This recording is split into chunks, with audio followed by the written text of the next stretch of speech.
Recently मैंने देखा Marco. भाई साहब क्या था ये, मतलब there's no chance in hell कि ऐसा मूवी बनाने का कोई हिम्मत भी करे। इतना ब्लड, इतना गोर, इतना वायलेंस, मतलब एक लिमिट तक ये सब कुछ ठीक भी लगता है, बट इतना इतना कौन करता है भाई। लेकिन फिर भी मैंने ये मूवी देखा, बहुत अच्छे से देखा, एंड मुझे मिले कुछ ऐसे डिटेल्स जो शायद आपने इस मूवी को देखते टाइम मिस कर दिए होंगे। सो और देरी ना करते हुए लेट्स स्टार्ट द वीडियो।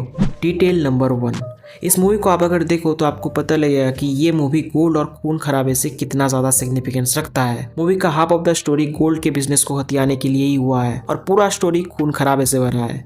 इसलिए आप अगर मूवी के इंट्रो को देखो तो सारा का सारा कुछ गोल्डन कलर और ब्लड से ही बनाया गया है, टेक्स्ट से लेके एनिमेशन तक सब कुछ। लेकिन मेन डिटेल इसमें ये नहीं है। मेन डिटेल तब आता है जब हमें इनका फैमिली ट्री दिखाया जाता है, जहाँ सबसे पहले नाम आता है लॉर्ड मार्को, जिनका बेटा था पीटर डी मार्को, जिनके अंडर 4 बॉक्स रहता है उनके 4 बच्चों के नाम पे। जहाँ पहले आता है जॉर्ज डी पीटर, उसके बाद एन सी मैथ्यू और उसके बाद विक्टर, जिन तीनों का नाम एकदम लाइट के साथ अच्छे से दिखाया गया है। लेकिन लास्ट वाले बॉक्स में जहाँ सपोजिटली मार्को का नाम रहेगा, वहाँ ना ही नाम अच्छे से दिख रहा है और ना ही लाइटिंग अच्छे से है, जिसका रीजन ये है कि मार्को को पीटर लेके आया था, जिसके डार्क पास्ट के बारे में पीटर ने अपने फैमिली को भी नहीं बताया था, तो इसीलिए उसके नाम को बाकियों से डार्क रखा गया है। Detail number 2, if you notice मैंने कहा मार्को का डार्क पास्ट, जिसको मूवी में कहीं नहीं दिखाया गया, तो मुझे कैसे पता चला? सो अगर आप मूवी के इंट्रो को अच्छे से देखो तो आपको पता चलेगा कि वहाँ एक प्रॉपर मार्को का बैक स्टोरी बताया गया है कुछ पिक्चर्स के थ्रू, जहाँ एक नाम आता है साइमन, जो कि मेरे हिसाब से मार्को का असली फादर होगा, और यही साइमन शायद पीटर का कोई खास आदमी होगा। इसलिए पीटर उसे गोल्ड से रिलेटेड कोई काम देगा, जिस वजह से वो अपने बीवी और बच्चे को लेके जाएगा कहीं, जहाँ कोई दूसरा आके उसे और उसके बीवी को मार देगा। लेकिन साइमन का बेटा, जो कि एक छोटा बच्चा था तभी, वो अकेले ही उस आदमी को मार देगा, जिसको देख के पीटर साइमन के बेटे को अडॉप्ट कर लेगा because of skill and greatness, and उसे अपने पिताजी का नाम देगा मार्को। डिटेल नंबर 3, मूवी देखते टाइम सबको यही लगा होगा कि विक्टर ने रसेल को उसके परफ्यूम की वजह से पहचाना होगा। रसेल को भी यही लगा था, बट ऐसा नहीं है। विक्टर ने रसेल को उसके परफ्यूम के स्मेल से नहीं बल्कि बॉडी के स्मेल से पहचाना था, जो कि मूवी के एकदम स्टार्टिंग में विक्टर ने अपने दोस्त वसीम को बताया भी था कि वो लोगों को परफ्यूम के स्मेल से नहीं बल्कि उनके बॉडी के स्मेल से पहचानता है। इसी के साथ एक और डिटेल ये है कि विक्टर ने गाड़ी को छू के नहीं बल्कि गाड़ी के नाम को महसूस करके कंफर्म किया था कि मेन कल्प्रिट रसेल ही है। डिटेल नंबर 4, मूवी में मार्को के तारीख के घर से निकलते टाइम हमें विक्टर के स्टिक को भी दिखाया गया था, जो मोस्ट प्रोबेबली विक्टर को किडनैप करते टाइम गिर गया होगा, जिसे बाद में तारिक अपने घर में लेके आ गया था। डिटेल नंबर 5, विक्टर के मरने के बाद जॉर्ज मार्को को बार बार ये कहता है कि मेरे गलतियों को मत दोहराओ, जो बोल के वो मार्को को समझाना चाह रहे थे कि रिवेंज लेने में बस तबाही मिलती है, जो बाद में हुआ भी। मार्को का पूरा फैमिली मारा गया। लेकिन मेन डिटेल इसमें यह है कि आपको अगर याद हो तो जॉर्ज ने विक्टर के मरने के बाद ये कहा था कि हमारे फैमिली में ऐसा दूसरी बार हो रहा है, जिससे ये पता चलता है कि इनकी फैमिली में पहले भी किसी का मर्डर हुआ है। तो ऐसा हो सकता है कि वो मर्डर और किसी का नहीं बल्कि जॉर्ज के पिताजी यानी कि पीटर का हुआ होगा, जिसका रिवेंज लेने के लिए ही जॉर्ज पागल हो गए थे और लोगों को मारते फिर रहे थे, जिसको वो आज अपनी पुरानी गलतियां मानते हैं और उसी गलतियों को ताकि मार्को ना दोहराए इसीलिए वो उनको ऐसे कह रहे थे। डिटेल नंबर 6, मार्को जब उस फाइट एरिना में घुसता है तब रसेल को पता चलता है कि अनवर लेफ्टी है, इसीलिए मार्को को पकड़ने के बाद रसेल सबसे पहले अनवर के लेफ्ट हैंड को ही काटता है। डिटेल नंबर 7, पता नहीं आपने नोटिस किया होगा कि नहीं, लेकिन मूवी में अंगूठियों से इंपॉर्टेंट लोगों को इंट्रोड्यूस किया गया है, जहां उनके स्पिरिट एनिमल के जैसे ही उनके अंगूठियों को बनाया गया है। जैसे जॉर्ज की अंगूठी में लायन का सिंबल है और ठीक वैसे ही टोनी की अंगूठी में स्नेक का। And you know what the crazy part is, intro में सांप का जैसे एक तरफ का मुंह खराब करके मरते हुए दिखाया गया है, ठीक वैसे ही टोनी भी मरा था।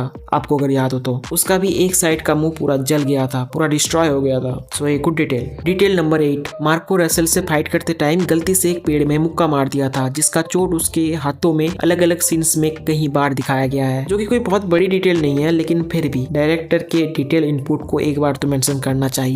डिटेल नंबर 9, मार्को के साथ फाइट में आपने कई लोगों को हर बार मास्क पहने हुए देखे होंगे। अब ये लोग स्टाइल के लिए मास्क नहीं पहन रहे थे, बल्कि ये टोनी के उस केमिकल फैक्ट्री के वर्कर होंगे जो वहाँ कंटिन्यूअसली काम करते होंगे, इसीलिए शायद वहाँ के टॉक्सिक गैस ताकि उनके बॉडी में कम से कम घुसे, इसीलिए वो लोग हर टाइम मास्क पहने हुए थे। इसलिए आप अगर यहाँ देखो तो कुछ कुछ लोग यहाँ एक प्रॉपर मास्क भी पहने हुए थे, जो मेरे इस डिटेल को कंफर्म भी करता है। डिटेल नंबर 10, इस वाले सीन में जॉर्ज तारिक को बर्फ के सिल्ली के थोड़ा सा ऊपर फांसी देके मार देता है, है, जहाँ बस उसके दोनों पैरों के कुछ उंगलियां ही टच कर रहा था, जिसे देख के हर कोई यही समझेगा कि अगर फांसी देना ही था तो फिर बर्फ के थोड़ा सा ऊपर क्यों, जहाँ उसका उंगलियां भी टच कर रही होंगी। तो इसका भी एक लॉजिकल एक्सप्लेनेशन है, जो कुछ ऐसा हो सकता है कि तारिक के गले में रस्सी डालते टाइम उसके दोनों पैर ही अच्छे से बर्फ के ऊपर रहे होंगे, लेकिन जैसे जैसे टाइम बीता और बर्फ गलता गया, ठीक वैसे ही उसके गले का रस्सी भी उतना ही टाइट होता गया और अंत में वो मर आ गया। डिटेल नंबर 11, साइरस मार्को के घर में अटैक करते टाइम घर का पावर ऑफ कर दिया था, जो बाद में और कोई नहीं बल्कि जॉर्ज ऑन करता है इस इलेक्ट्रिक लीवर से, जो उन्होंने दुश्मनों को मारते टाइम ऑफ स्क्रीन किया होंगे। डिटेल नंबर 12, मार्को साइरस को मारने जाते टाइम एक परफ्यूम लगाता है, जो उसे विक्टर ने अपने बंदी के थ्रू दिया था इस वाले बॉक्स में, जिसमें भी सेम इसी परफ्यूम की तरह मार्को लिखा हुआ था। एंड आई एम गेसिंग कि इस टाइप का परफ्यूम विक्टर ने खास मार्को के लिए ही बनाया था, क्योंकि प्रोफेशनल परफ्यूम मेकर भी था वो, जो मूवी में कहीं बार दिखाया गया है। अब बात कर लेते हैं इसके एंडिंग और पोस्ट क्रेडिट सीन के बारे में, जहाँ कुछ ऐसा हुआ कि मार्को अपने भतीजे को बचा के कहीं दूर लेके चला आता है, जहाँ कुछ गाड़ियां एक साथ आ जाता है, जिसके बाद उसका भतीजा जहाँ पे बैठा था वहां से गायब हो जाता है और हमें दिखाया जाता है इल्यूमिनाटी के साइन जैसे एक ऑब्जेक्ट को और एक हाथ को, जिसमें एक रिंग पहना हुआ था। जो रिंग तो विजिबल नहीं हुआ, लेकिन जो साइन था इल्यूमिनाटी वाला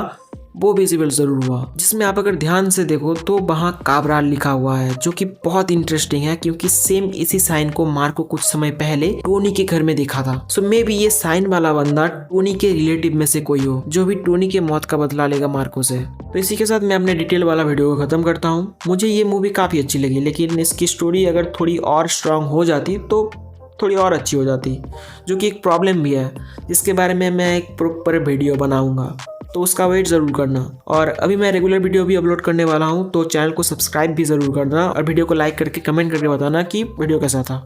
बाकी मैं मिलता हूँ आपसे नेक्स्ट वीडियो में, तब तक के लिए बाय।